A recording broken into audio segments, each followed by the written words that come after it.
First up is Walmart. Ooh, these are all watches. You don't have one left?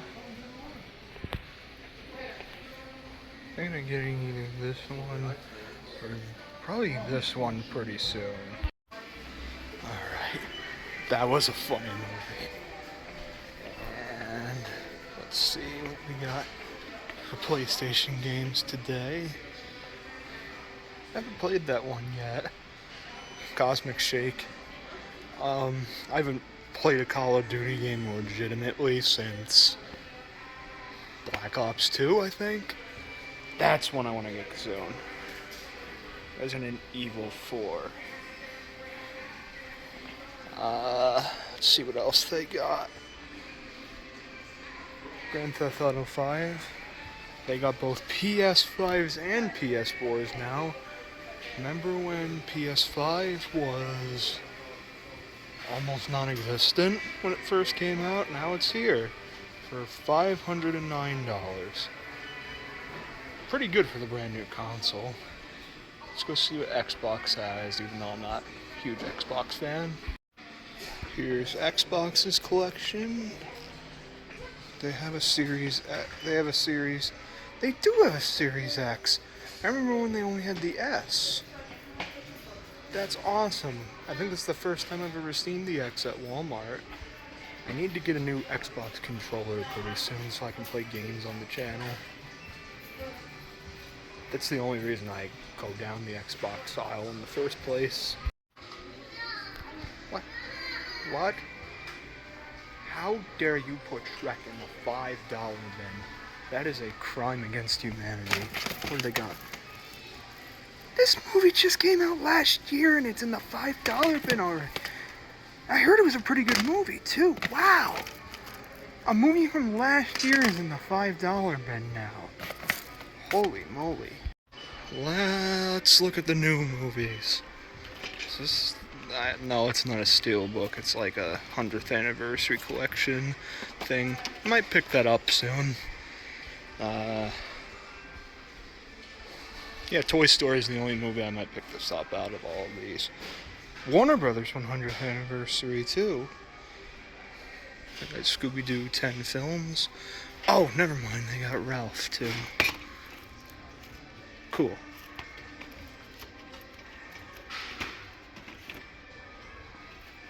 And the best film trilogy of all time. At long last, they have the whale. The whale is only $10 here. Wow, I don't really care if I got on Blu-ray or DVD. But they got Puss in Boots, which was my newest Blu-ray pickup. Might get Megan pretty soon too. That was a really good movie. And thinking about getting Wakanda Forever eventually too. I know. Doesn't Ant-Man come out on Tuesday? Anyways, we're in the Nintendo section now, which they got Switches and the OLEDs too. I'm wondering when the next Switch is coming out. Or the next Nintendo console. Here's all the Nintendo games. And yeah. There's Cosmic Shake again. I'm probably gonna get that pretty soon. Let's take a look at the records. Specifically this one. The movie we are going to see today. Alright, now we're in the Lego aisle, which has got all the Star Wars sets. I want to get the new Jedi Destiny set they released for the 40th anniversary of Jedi pretty soon. Ooh, look at this. Star Destroyer. That's pretty cool. We got all these stuff, not too interesting. Harry Potter kind of got interesting. What do they got from? They don't have much from Marvel. They still have the Batmobile and stuff. Here we go. Oh my god. After like a month, they finally got the Mario movie toys here. Here's Peach, Toad, and the Hammer Bro. And yeah. So we got that. They got Link now. Interesting. Finally got the big Spider-Verse toys. They had the small ones for about a year.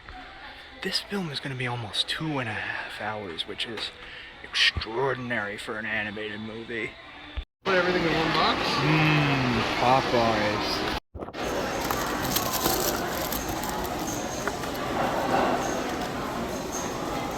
Doesn't look like it. God damn it. Alright, on my way to Guardians of the Galaxy Volume 3. Somebody must have a fast car. There it is. Let's go. There it is. Please take a moment to find the exit closest to you. In case of emergency, watch your step as you walk out of the... Wow. Just wow. I'm gonna get in my in-depth thoughts when I get home and record my initial thoughts, but all I'll say, Marvel, good to have you back. Hi everyone, it's me Gaming 2, and sorry if this video is a little bit later than intended. I intended to release this Saturday night, but I got back from the movie a little later than expected, and Sunday I was a bit busy, and today, Monday, was when I was really gonna push to release it, but I have a sore throat right now, which means this is not gonna be the most fun thing to film right now. I'm praying to God I can get content out within the next week. But I'm going to get this out, and I almost guarantee we're going to be getting content later in the week. I'm going to fight through this sore throat of mine, but we're not here to talk about sore throats. We're here to talk about Guardians of the Galaxy Volume 3, my most anticipated film of the year. What did I think of this film? It's the best MCU film since Endgame. Yes, that is no joke. I think this is the best MCU film since Endgame. It overtakes Spider-Man No Way Home as my favorite MCU film since Endgame. They are almost neck and neck with each other, but I slightly prefer Guardians of the Galaxy Volume 3. And I cannot get how the critics don't give this at least in the 90% on Rotten Tomatoes. I don't really trust Rotten Tomatoes, period, anymore, but it's pretty shocking to see it's only an 81% on Rotten Tomatoes the last time I checked. Because this film is legitimately amazing in almost every aspect. I'm gonna get the one negative I have with this film out of the way first, and it is one. The only thing I kind of had a problem with this film is the way they utilize Adam Warlock. I think they definitely could have had him in the film more, and I think they definitely could have had him more powerful in more scenes. They made him pretty weak outside of maybe his first 2 or 3 appearances in the film.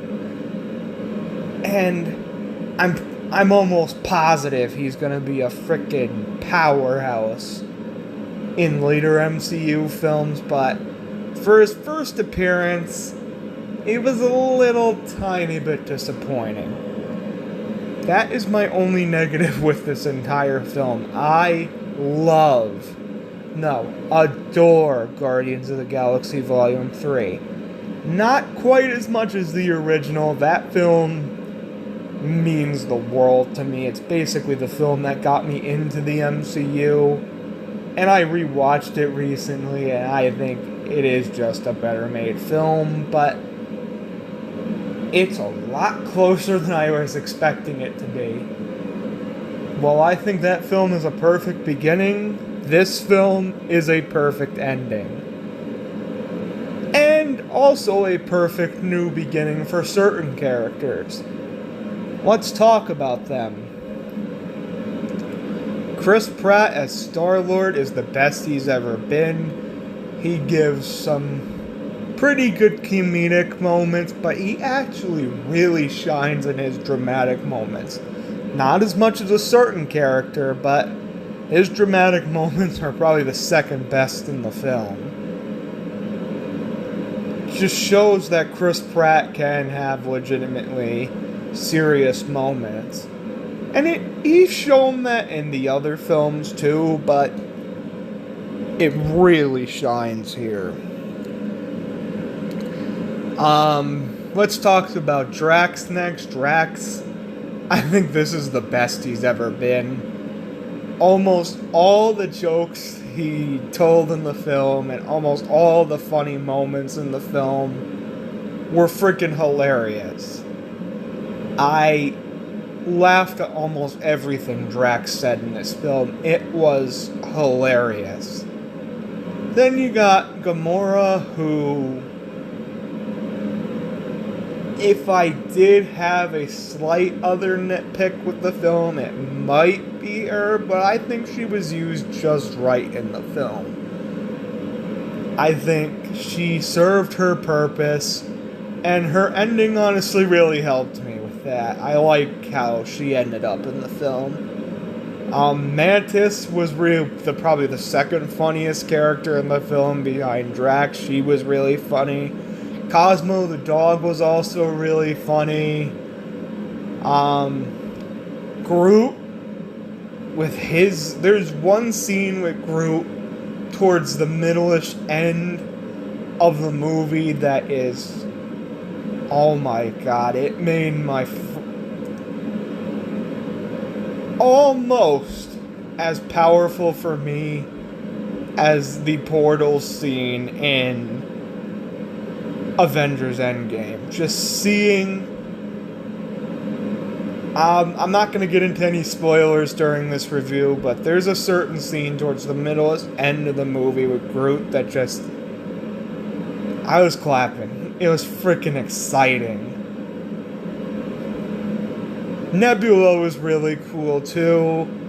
But you may realize I've left out a certain character.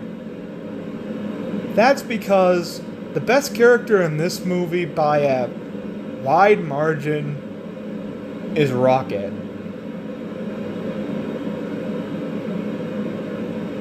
Oh my god.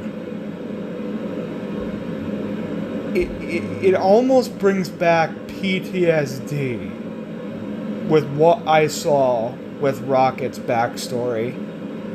It was horrifying. It was depressing. It's so traumatic, and you understand his character so much more, and it's the best part of the movie. And also the worst, because it's the hardest to watch, but it is so well made. And if you're an animal lover, I would advise probably against watching this movie completely. I'm a huge fan of Guardians of the Galaxy, but if I wasn't, I probably would never watch this film again because of those scenes. I would acknowledge that this is a great movie, but that shit is legitimately terrifying, what happens to Rocket. And the High Evolutionary is one of, if not definitely, the most evil villain in the MCU. I'm still thinking about the scenes with Rocket.